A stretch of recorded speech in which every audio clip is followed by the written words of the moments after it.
and I'm honored to host the Equity in Business podcast for the National Minority Supply Development Council. Question for you. You've been working with this group for a while. What do you anticipate doing in the future to move forward equity? Yeah, thank you.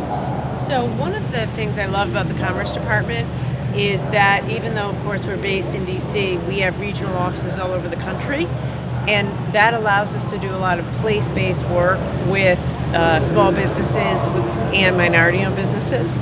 So, for example, what I hope to continue to do in the future is do job training initiatives in communities all over America to make sure people, including minorities, can get the skills they need to get good jobs.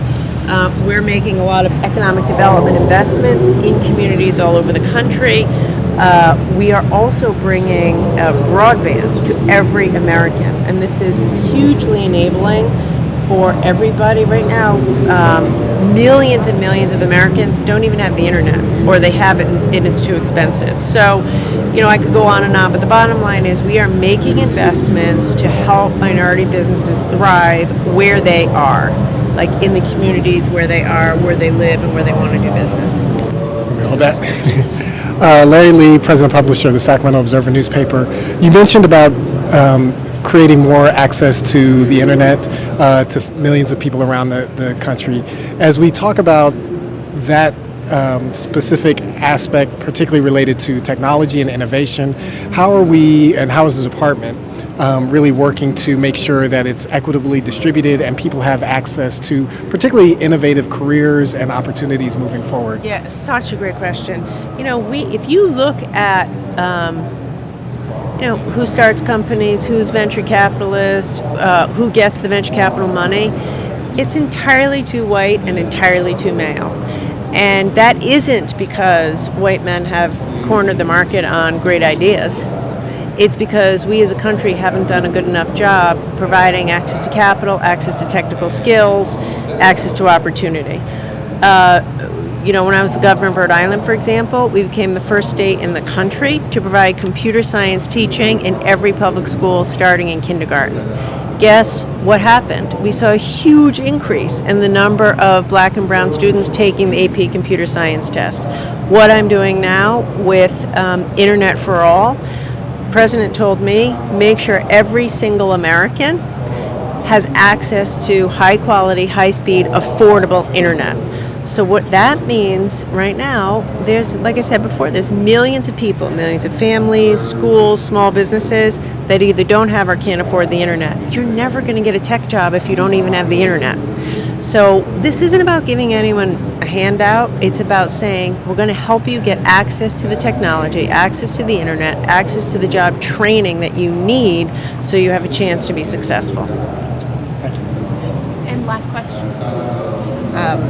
Is there a plan? I'm just curious. I love, first of all, the programming and what you've established. And is there a plan moving forward as to, once they have access to the internet, next steps? Have you thought about what that looks like? So one of the things that we do, which I should have mentioned before, as secretary, I started something called the Good Jobs Challenge, which is it's sector-based job training. Because another thing we know, women, minorities, low-income folks, they don't have access to good jobs because they don't have the right job training.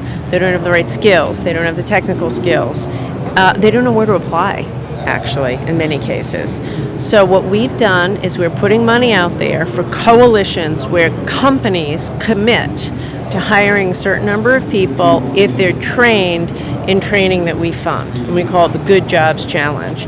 And we are very focused on making sure that the people who get the training and who get the jobs look like America.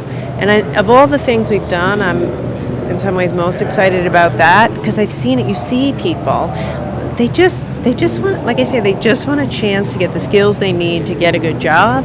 And by us providing the money for the training, we've seen thousands of them, actually tens of thousands since I've been secretary, get good jobs. Thank you. I want to get you on Bloomberg TV. And for those that are not familiar with your organization, can you sum it up in a few words and talk about the benefits of this Absolutely. organization? So NMSDC was founded in 1972 as a direct result of President Nixon's executive order to address racial equity. And when MBDA was founded, a group of corporate leaders in Chicago decided to execute this bold vision to really tap into the full potential of black-brown businesses as a suppliers. And so we do 4 things. 1, we certify minority-owned businesses, Black, Hispanic, and HPI businesses, and Native Americans. 2, we develop them. If they're not ready today, we help them scale. 3, we're the matchmaker. We connect them to opportunities, relationship, capital, resources, know-how. And number 4 is advocacy. That's why part of the reason we have government officials here, we have civil rights voices here, is really advocate for them because they're very critical part of economy. I joined this organization in late 2001, and we did a base-aligned study on economic impact study. NMSDC certified MBEs generated $261 billion annual revenue. So everybody was like celebrating. We're like, wait a minute. This is only little over 1% of our GDP, and we serve 40% of our population, so we got a problem. And so we came up with this $1 trillion goal. And 2 years later, we're at the $363 billion annual revenue, 2 million jobs. And that is 39% increase. And comparing to GDP increase, we more than double that. So think about that, right? The value we can bring to the economy. And so if we continue this trend, double-digit growth, we will be at the trillion by 2030.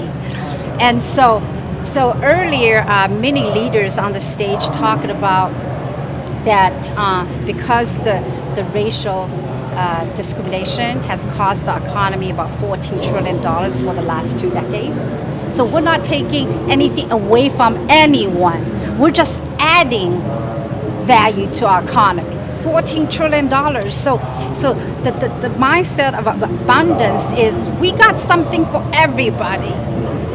And so it's not taking something away from anyone. Right. We just want to increase the pool, and everybody should participate. Perfect. I love that. And can you share, you work so closely with so many minority businesses or understand the inner workings of what it takes to become certified. Can you talk to us about a success story that you know that just resonates with you in terms of a business that has become certified and how they benefited from this process? Oh yeah, so you probably read the latest Forbes 400 list, right? Guess who's number 1? The wealthiest black person in America. Yes. Worldwide technology, right? Dave Stewart. Yes. And when I met him, 2006, I was with Dell Technologies, and I was asked to take on supply diversity. I was like, what are you talking about? They're like, go to NMSDC conference in San Diego. 2006, I walked into that conference. One of the first people I met was Dave Stewart. He was a several billion-dollar company. He was telling me the story when he had the financial difficulties. One time, he was so distressed that actually bank took his car, repossessed his car in the parking lot of his company in front of his employees, and it was this community helped him get through the difficulties. And today he's like $20 billion company. He's the largest minority-owned business in the country. And I just spoke to him 3 days ago, and he said, you know what, we credit our success to NMSDC. And the other story in the Hispanic community, so this person who she's sitting in the front row right now, Rosa Santana, she was in staffing business, and so she just kept coming to NMSDC conference, our corporate members events for years and years, had lots of patience, and built some trust. And one day Toyota said, we need to outsource truck manufacturing, and instead of go to this normal large company, we want to nurture the first Hispanic woman-owned first-tier supplier. And they thought about who we trust and who has businesses relevant to manufacturing. Staffing and manufacturing is very close related. So they called her up, says, what do you think about making truck beds. She was baking Christmas cookies. She's like, what? What you want me to do? And Toyota dedicated resources, talent, time, money, carved out a floor in their San Antonio manufacturing floor and taught her how to do it. And today she's got hundreds of millions of dollars business with Toyota, not only in the US, but in Mexico, because that's her heritage. She understands better than anyone else about doing business with Mexico. So the nearshore solution, which is very popular these days, people from our community, they have a heritage tied back to these countries. There's no better people than our MBEs can help our corporate members go do those business in those countries, right? So I can spend all night to talk about it, but we have so many success stories. Ying, I want to talk about that $1 trillion goal. Yes. A couple days ago, we were with Barclays, and it was about $150 million that came in as a result of Altura and Ariel.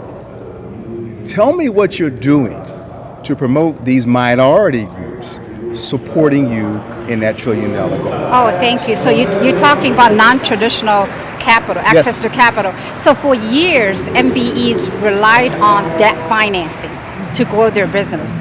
But guess what? Silicon Valley companies, they do not accelerate their growth because debt financing. They rely on venture funds, they rely on private equity, right? And so we thought we need to participate in that industry. So we came up the capital manager program we launched last year, and we're certifying minority-owned investment firms. Now they can invest their dollar into minority-owned companies without having minority company losing their minority status. And think about it, investing in our community, keeping our community. And so a few days ago, we had a capital manager reception, and 2 companies committed $150 million to be invested in NMSDC certified MBEs. Just 2 companies. Can you imagine if we reach out to more than 2 companies? So there are a lot of money there. We just need to capture all of them. What are 2 or 3 industry trends that you're seeing that you would recommend minority businesses to invest more in for their own business? That's a great question. I'm going to name one for now, which is transition to the new energy, clean energy. There's so many opportunities emerging from our transition to clean energy. In the past, minority businesses, they're like at the tail end of the RFP. They're chasing RFPs. We want to position MBEs at the forefront of these industries of future. As a result, we're partnering with, for example, partnering with Deloitte. We got together and had a few workshops called Greenhouse Labs that Deloitte have. We have already identified 6 main areas of opportunities for MBEs to get into. In the transition to clean energy, we also identified the barriers for MBEs to take advantage of it. We identify solutions. We identify each stakeholder's role and how do our stakeholders work together. For example, DOE, they have 17 labs. They have done so much research development. They have IP sitting on the shelf collecting dust. And what's our role? To help MBE to do tech transfer and commercialize those technologies. What is the role of PE firms? What is the role of utility companies? And what is the role of petroleum companies and automotive companies? And what is the role of nonprofit organizations like NMSDC? How do we work together? So tomorrow we have a workshop talking about that. So I'd love to have you all be there and capture that. The other area is AI innovation. We talked about earlier that AI either can reduce the wealth gap, or AI, if we don't do it right, AI can widen the wealth gap. So this, in the midst of AI innovation, it's so critical for our work so we can shrink the wealth gap, not widening it.